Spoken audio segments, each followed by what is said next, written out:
Distance on a number line is easy. If you're finding the distance of Ln, so you find your points L and N, and all you're going to do is take the bigger number, so N is at 9, and you're going to subtract the smaller number, or L, which is at 3,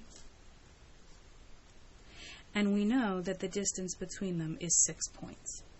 Please note that distance is always positive because it doesn't matter if you're going to the right or to the left. If you're driving your car and you leave your house and you go right or you go left, you're still putting miles on the car. So distance is always positive.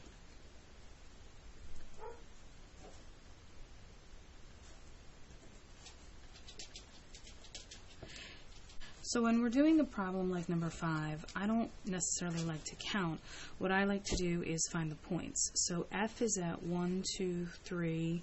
So F is at -3, -2.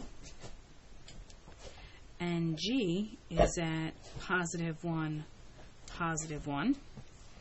And all I'm going to do now is substitute into the distance formula. So I get x1 minus x2 squared plus y1 minus y2 squared. Doesn't matter if it's x2 minus x1. All that's important is that you're consistent.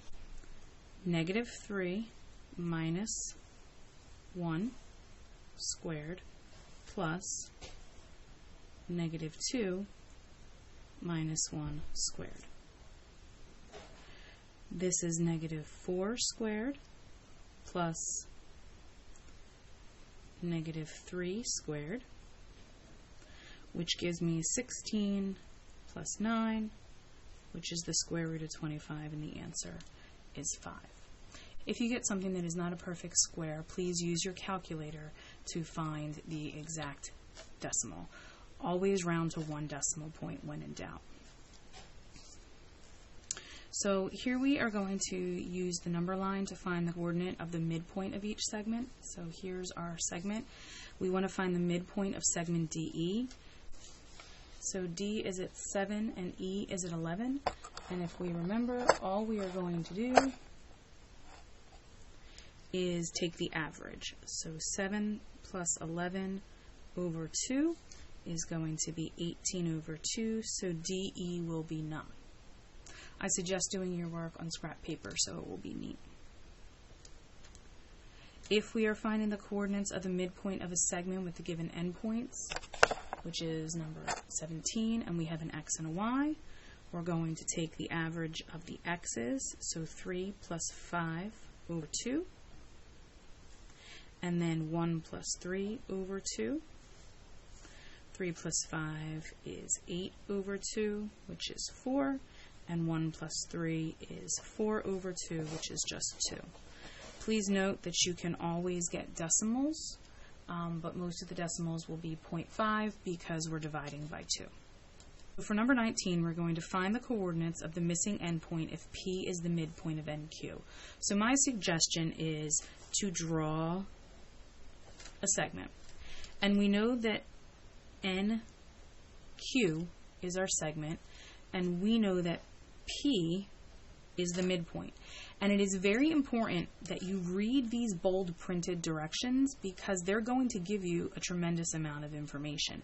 And if you skip them, odds are you're not going to have any clue what the question is asking you. So I know that N is at 2, 0, and I know that P is at 5, 2.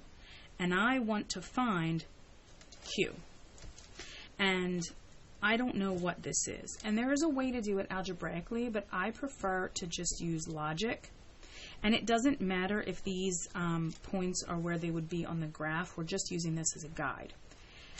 If I go from N to P, my X increased 3 points. That means to go from P to Q, my X is going to have to increase 3 points. So that means 5, because look, 2 plus 3 is 5, and 5 plus 3 is going to be 8. And to go from my Y, let me get another color just to show you here, to go from Y my y value went up 2, which means my y value is going to go up 2. 0 plus 2 is 2. That means since it's in the middle, it has to be evenly spaced, and 2 plus 2 means that my y value is going to be 4. So my endpoint is going to be 8, 4. I can always go from the right to the left, and I would subtract, and then I would subtract that way, because I am finding the average of the 2 points. So hopefully this will help you complete this assignment. Remember that you can use Kami, or you can do all your scrap work neatly on another piece of paper and then upload a picture of your work. Please make sure to circle your final answers so that I can find them easily.